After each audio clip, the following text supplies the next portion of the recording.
In this video, we're going to take a look at creating messages. If you haven't already done so, please go back and watch the Design Studio 101 Introduction Training video. That's going to get you to a point where you should feel pretty comfortable with all the tabs across the bottom of Design Studio. So if you haven't watched that already, please go back and watch that, and then watch this video on message creation. To create a new message, we're simply going to go up to File and New, and we're going to pick Message. And that opens up our new blank message, as you can see over here in the right-hand section of the screen. Before we go any further, I just want to point out some of the properties on the left-hand side. The first thing that pops up on the left in the property window are the message properties. It's important to note a couple of the properties here on the left-hand side before we go any further. First, we've got the message width and height, and the default for that is 800 pixels wide by 600 pixels tall. One of the common things that we hear all the time is that a message gets created and it looks good when you create it, but when you play it on the TVs, it looks either squished or stretched. And the reason for that is because of these message dimensions here. So 800 by 600 is the message size, but we don't necessarily know if that is the right size. And what I mean by that is if we look at our layout tab and we open up a sample layout. Let's say that I wanted to create a message for this layout. 800 by 600 is my current message size, but we also need to be aware of the area size that the message is going to go into. For example, if I click on this main area here, the size of the main area, if you look on the left-hand side, is 800 by 720. So it's a little bit larger than the 800 by 600 message that we're working on. If I click on the top right, that is 480 by 360. And if I click on the bottom right, that is also 480 by 360. So at this point, my message of 800 by 600 does not fit the areas within my layout. So before I go any further with my message, I want to decide what size do I want my message to be. For example, if I want my message to go into the main area, I want my message size to be 800 by 720. So I want it to exactly match the sections of my layout. Okay, so I'm going to go back to message 2, and all I'm going to do is change that message height to 720, and that readjusts my message size. The property below that is seconds per slide. That's how long the message is going to stay up on the screen for. Below that we have audio. We'll talk about that in a little bit, but this is where we could add audio to our message. One of the most important properties of your message is the message lifetime. The message lifetime lets us schedule when the message starts and when it stops. If I click on that box to the right and check Use Lifetime Settings, this is going to allow me to schedule when the message turns on and when the message turns off. So that way, any message that has a definitive end date will automatically stop on that date, rather than you having to go back and police your categories or your layouts for any old messages. This is going to automatically turn off any messages that expire.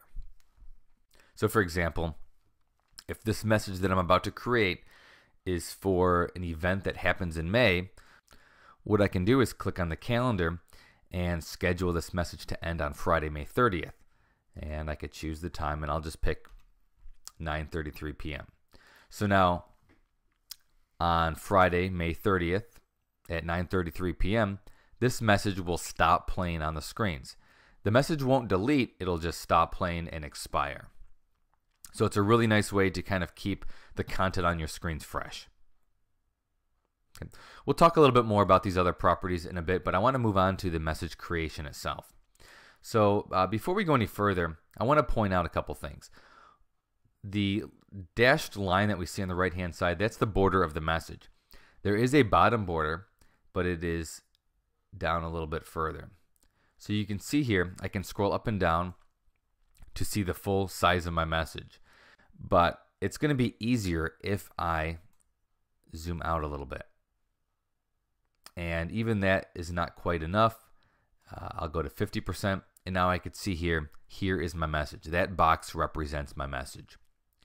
If I click my mouse inside the box, what I have is the message element. Everything that we put into a message should be in its own separate element. So thinking in terms of PowerPoint, it's the same concept. You have a box for a background graphic, you have a box for text, you have a box for videos, and so on and so forth. We can add as many of these different elements as we need to within a message. Okay, so let's get started. First up, we have our initial element, and you can see here, as I drag my mouse, I am moving that box. What we're going to do with this is we're going to put in the background, and then as we build the message, we're going to add things on top of that background. So I'm going to go down to the graphic tab, and I'm going to go into the background folder, and we have several different background choices. In this example, I'm going to go ahead and just pick geometric, and in this folder we'll see a bunch of thumbnails that we can choose from. The way this works is pretty simple. We just simply drag and drop the thumbnail into our element, and that becomes the background for that element. If I don't like that graphic or I want to try something different, it's just a matter of dragging something else up and it's going to replace the previous graphic. So we're not layering graphics on top of each other, we're just replacing them. And we can continue to go through this until we find a graphic that we like. Okay, I'm going to stick with this graphic as my background. I also want to point out that there is a good amount of space at the bottom of the message where the graphic stops and the message continues. We don't want to leave that space because that would show up as black space on the message. So we want to go ahead and make sure that our background takes up the entire message size. Okay, now that we have our background in place, the next thing we're going to do is we're going to add another element on top of the background. And to add a new element, we can go up to the top left icon toolbar and choose Insert Object. Whenever we do that, it's going to add a new element in the top left corner of the message. We can now take that element, move it around, resize it, and place it where we want this next element to go. Typically what we would do next is we would add text. So to add text into this element, we just double click, and that takes us into text mode. A text window pops up, and now we could type in our header. I'm just going to type in the word header here, and you'll see as I type, the word header shows up on the message. And I could select and highlight that word and change the font size. I'm going to try something large like 80. I can also make it bold, italicized, or underlined. There's also a lightning bolt. And as you can see when I move my mouse over it, it says flashing text. If you select that, the text will actually blink for the duration of the message. I'm going to go ahead and uncheck that for now. And I'm also just going to center my text. Okay. When I'm all set with my header, I'm going to close this out. And then using the font tab at the bottom, I can go through and select the different fonts that I want. So what's nice about this is, just like with the graphic before, we can drag and drop our font onto the message. So I can kind of quickly go through here and try out different fonts to see what works. And once you get the font that you like, we can move on to the next section. I'm going to leave that as is, and again I'm going to add another element, and so we get another element in the top left corner, and again I'm going to resize that. And the next thing I could do here is I could add more text, I could add more graphics, I could add videos, and I could add sounds. So it really depends on what your message is on what you would add next. In this case, I'm going to go ahead and go back to the graphic tab, and I'm just going to go to the folder called icons. And the icon folder contains all kinds of graphics that we can add into the message. I'm going to go to food and beverage, and I'm just going to pick this cup of coffee. And just like with the background before, I'm going to drag and drop the coffee into the element. And as you can see, that takes up the element. I'm going to go ahead and add another element, and I'll drag that over to the right. And again, what I will do here is I'm going to add some more text. So again, double click, and then I'm going to go ahead and type in some text.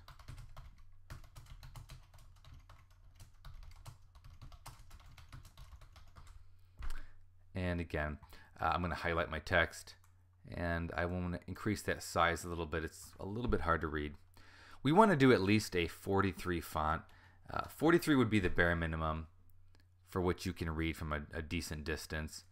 I'm going to go ahead and take that up a little bit higher to 55. I'm also going to change the color, and we can do that right next to the font size. And I'm just going to try some different fonts out. Black looks pretty good, so I'm going to leave that as is. And again, I'm going to center it. Close that when I'm done. And again, I can go back to the font tab and I can choose a different font. So I will just try Curve. At any point during my message creation, I can always go back and make changes. So even though I put the background in first, I don't have to be stuck with it. I can go back to the graphic tab and go to backgrounds, and I could select a different background.